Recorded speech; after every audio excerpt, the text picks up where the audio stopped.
Hi class, good morning to all of you. जैसा कि आप सभी को पता है कि इस समय हम कक्षा 6 में एसएसटी में हिस्ट्री को पढ़ रहे, हिस्ट्री में चैप्टर 8 को पढ़ रहे थे, है ना, विटल विलेज एंड थ्रिविंग टाउन्स को, जिसमें अभी तक उसमें मैंने आपको 2 वीडियो आपको सेंड किया, जिसके में आगे की तीसरी वीडियो को में हम आपको उसका हिंदी अनुवाद बताने का प्रयास कर रहे हैं। तो आइए शुरुआत करते हैं। आज का हमारा टॉपिक है who lived in the village. गांव में कौन रहते थे।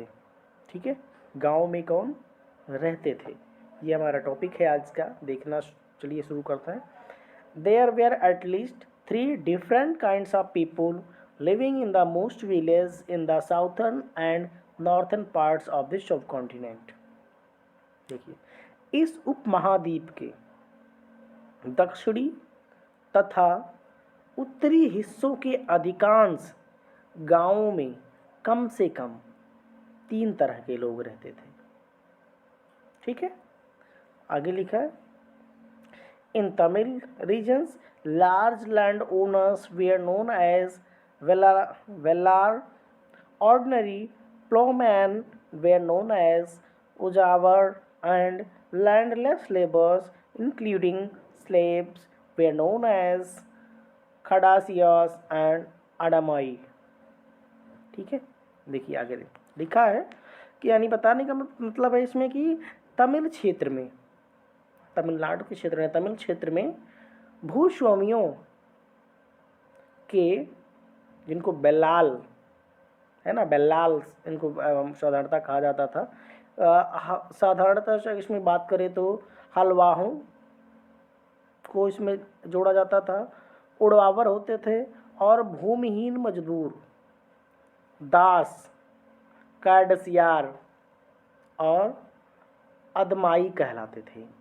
ठीक है, जो लोग रहते थे उनको क्या क्या बोला जाता था, बेल्लाल बोला जाता था, हलवा भी इसमें आते थे, उड़वार और भूमिहीन मजदूर भी इसमें होते थे, दास, कार्डसियार भी, और अदमाई इनको कहा जाता था जो लोग निवास करते थे ऐसे क्षेत्रों में।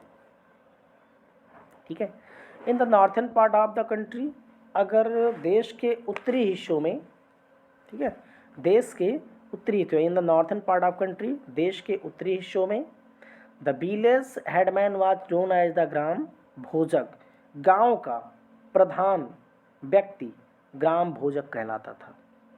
ठीक है, क्या कहलाता था, ग्राम भोजक कहलाता था।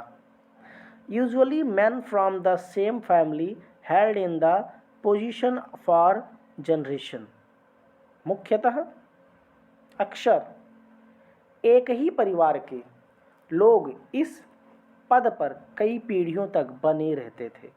ठीक है, कई पीढ़ियों तक बने रहते थे, भोजक के रूप में, जो भोजक होते थे, ठीक है, बने रहते थे।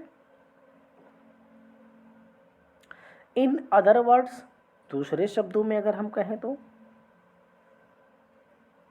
द पोस्ट वाज हेरिडेटरी, यानी दूसरे शब्दों में अगर हम बात करें कहें तो ये जो पद होता था, ठीक है, ये जो पद होता था क्या होता था, आनुवंशिक होता था। कैसा था, आनुवंशिक था।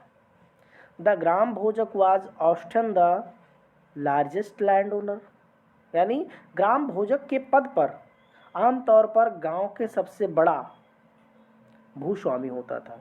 यानी ग्राम भोजक का जो पद होता था, उसका जो, उस पद के लिए जो चुना जाता था, वो मुख्यतः गांव में ऐसे व्यक्ति होते थे जिनके पास सबसे अधिक जमीन होती थी, उनको ग्राम भोजक बनाया जाता था। ठीक है, generally he had slaves and head workers to cultivate the lands.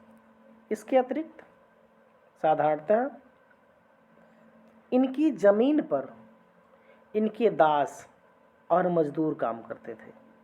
ठीक है, इनकी ज़मीन पर इनके जो दास होते थे, जो इनके मजदूर होते थे, वो काम करते थे। Besides as he was powerful, इसके अतिरिक्त प्रभावशाली होने के कारण प्रायः राजा भी कर वसूलने का काम इन्हें ही सौंप देते थे। ठीक है, लिखा है कि Yet slaves and the head workers cultivate the lands. Beside, as he was powerful and the king often used